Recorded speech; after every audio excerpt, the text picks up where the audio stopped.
Over the rest of this decade, the divide between radical Islam and the industrial democracies will become the most destabilizing factor in world affairs. Joseph de Courcy. The governments of the world should know that Islam cannot be defeated. Islam will be victorious in all the countries of the world, and Islam and the teachings of the Quran will prevail all over the world. Ayatollah Ruhollah Khomeini of Iran. The video shows the tortured face of American Daniel Pearl, a news reporter with the Wall Street Journal. He was captured after being lured to meet with a London-educated Muslim he had met before.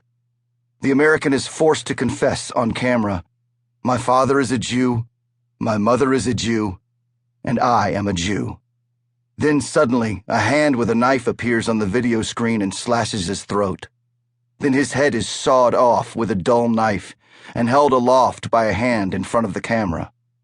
The video cuts to hooded murderers who repeatedly stab the lifeless corpse. The final scene cuts to Pearl's severed head lying on a pile of newspapers as a message scrolls across the screen. If our demands are not met, there will be more like this. The Muslim terrorist who actually cut off Pearl's head was later captured and, under interrogation, confessed that he committed this horrible murder. His name is Khalid Sheikh Mohammed, and he is the principal planner of Al-Qaeda's attacks on 9/11. This linkage demonstrates that hatred toward Jews is a shared hatred against Americans. Islamic terrorists chose Daniel Pearl to slaughter for one reason: he was a Jew. The gory details of his videotaped murder are further evidence of the maniacal hatred that animates the movement to which the terrorists belong: Islamic fundamentalism. But this particular butchery is but one of thousands of brutalities committed by Muslim zealots throughout history, and all for the same cause.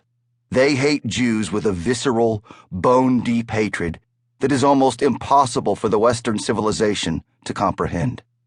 In fact, this hatred goes back to the dawn of recorded history.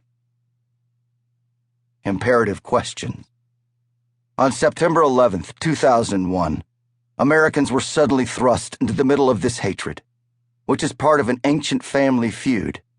In actuality, we were involved in this conflict long before we realized its magnitude and the great danger it poses to our nation. But since September 11th, Americans have been frantically groping to understand what is at stake. Many questions continue to be asked following the initial shock of those horrible first days and their aftermath. In light of recent events, not just Americans, but also the whole of Western JudeoChristian-based civilization is now asking questions such as, why do Muslims hate Jews? Did this hatred begin, as Muslims today claim, with the Zionist movement and the creation of the State of Israel? Or is there evidence of this animus in history past? Why do Muslim fundamentalists hate the United States and call it the Great Satan? Why do Muslim terrorists willingly sacrifice their lives to kill Americans?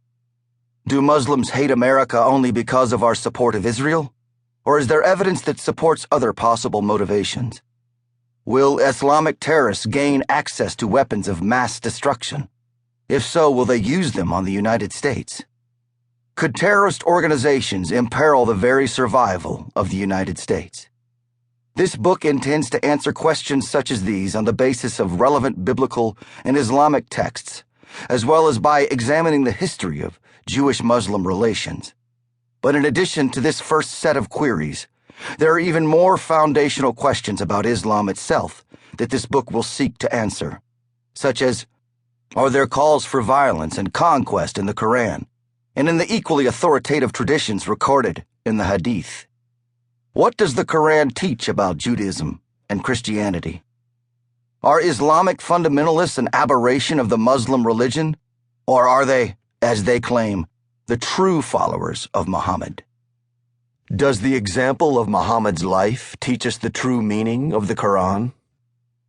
What can we learn from the history of Muslim conquests?